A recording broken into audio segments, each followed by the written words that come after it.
ఇవాళ రాష్ట్ర వ్యాప్తంగా తెలంగాణ ఆవిర్భావ దినోత్సవం అంగరంగ వైభవంగా జరుపుకుంటున్నారు. ప్రతి ఒక్కరు అమరుల స్మారక స్తూపానికి నివాళులర్పిస్తున్నారు. సిపిఐ నేత నారాయణ గారు ఉన్నారు. నారాయణ గారు, వాళ్ళ అందరూ నివాళులర్పిస్తున్నారు. అంగరంగ వైభవంగా వేడుకలు చూస్తుంటే ఏమనిపిస్తుంది మీకు? తెలంగాణ కావాలని కోరుకున్నటువంటి ప్రజానికి ఆనందంగా ఉంది. ప్రత్యేక తెలంగాణ కోరుకున్న కమ్యూనిస్ట్ పార్టీకి ఇంకా ఆనందంగా ఉంది. 10 ఏళ్ల ఉత్సవాల సందర్భంగా నూతన ప్రభుత్వానికి, రేవంత్ ప్రభుత్వానికి నేను అభినందన తెలియజేస్తున్నా. దీన్ని బట్టి 10 ఏళ్ల ఉత్సవాలుగా చూసుకోవాల్సింది. దీనికి వెనక చాలా ఉద్యమాలు ఉన్నాయి. ఇది 1956 నుంచి, అంటే సమైక్య రాష్ట్రం ఏర్పడిన ముందర నుంచి కూడా ప్రత్యేక తెలంగాణ కోరుకున్నారు. ఉమ్మడి మద్రాసు రాష్ట్రం నుంచి విడిపోయినప్పుడు ఆంధ్ర రాష్ట్రం ఏర్పడింది కర్నూలు రాజధానిగా. అయితే ఆంధ్రప్రదేశ్గా తెలంగాణ కలుపుకున్నప్పుడు అప్పుడు తెలంగాణలో ఉన్నటువంటి అనేక మంది వ్యతిరేకించారు. నేను సపరేట్గా ఉంటామని చెప్పాను. అయితే పండిట్ నెహ్రూ అలాంటి వాళ్ళు, రాజకీయ పెద్దలందరూ కలిసి రాజకీయ మార్గంగా సమైక్య రాష్ట్రం ఏర్పాటు చేశారు. కొన్ని ప్రత్యేక హక్కులు ఇస్తామని చెప్పారు. ఈ పరిపాలన అప్పుడప్పుడు వస్తూనే ఉంది. ఆ బీజం 1956 పడిన బీజం అట్లే ఉంది. అది మేము బాగా మేలకెత్తింది. చివరికి ప్రత్యేక తెలంగాణ కోసం పలు దప్పాల ఉద్యమాలు జరిగినాయి. ఆ పక్క సపరేట్ తెలంగాణ ఆంధ్ర కావాలని జరిగింది. ఈ నేపథ్యంలో కేసీఆర్ ఒక సపరేట్ పార్టీ పెట్టాడు. ఒక పొలిటికల్ పార్టీ పెట్టింది ఫస్ట్ టైం. ఈ ఆకాంక్ష ఉన్నటువంటి వాళ్ళందరూ కూడా ఒక పార్టీ చేయాలని కోరుకుంటుంది. గిరిజన ప్రాంతంలో ఉన్నటువంటి, అడవి ప్రాంతంలో ఉన్నటువంటి గిరిజనులు మొదలుకొని పట్టణ ప్రాంతం మేధావుల దాకా ప్రత్యేక తెలంగాణ కావాల్సింది.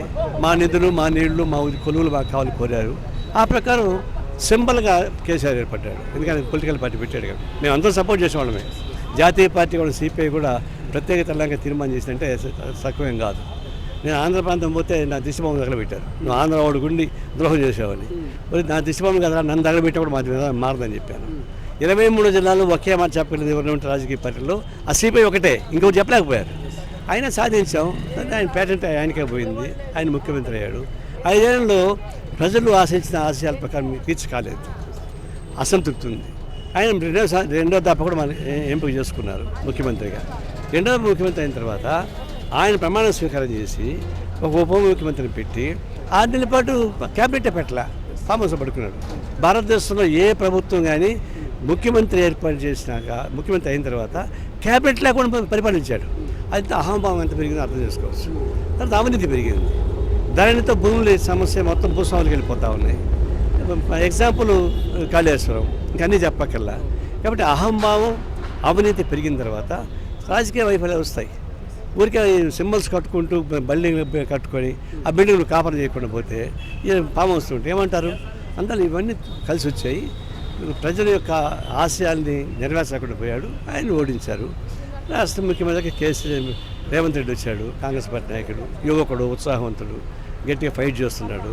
నేను ఆయన చెప్పేదంటే మేము శుభాకాంక్షలు తెలియజేస్తాను. పాజిటివ్ మైండ్తో అప్లై చేయండి. ఆంధ్రప్రదేశ్ ముఖ్యమంత్రి జగన్మోహన్ రెడ్డి లాగా నెగిటివ్ మైండ్ వద్దు.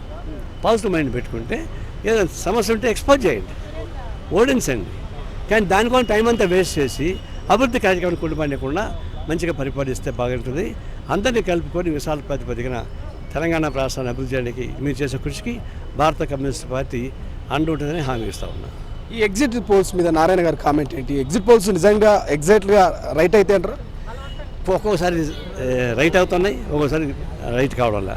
కాబట్టి దాని మీద డిపెండ్ అయ్యి నేనేం చేయలేను. కానీ మా పాలసీ ఒకటే, వాళ్ళు గెలిచినా గెలవకపోయినా మోడీ గెలిచిన మళ్ళీ చెప్పుకుంటున్నారు. మా ఉద్దేశంలో మోడీ లాంటి ప్రమాదకర శక్తి ప్రధానమంత్రి కావడం మన దేశానికి నష్టం, మన రాజ్యానికి నష్టం, ప్రజాస్వామ్యానికి నష్టం, సెక్యులర్కి నష్టం. అది మా ఉద్దేశం. రేపు గెలుస్తాను లేదా నాకు అనవసరం.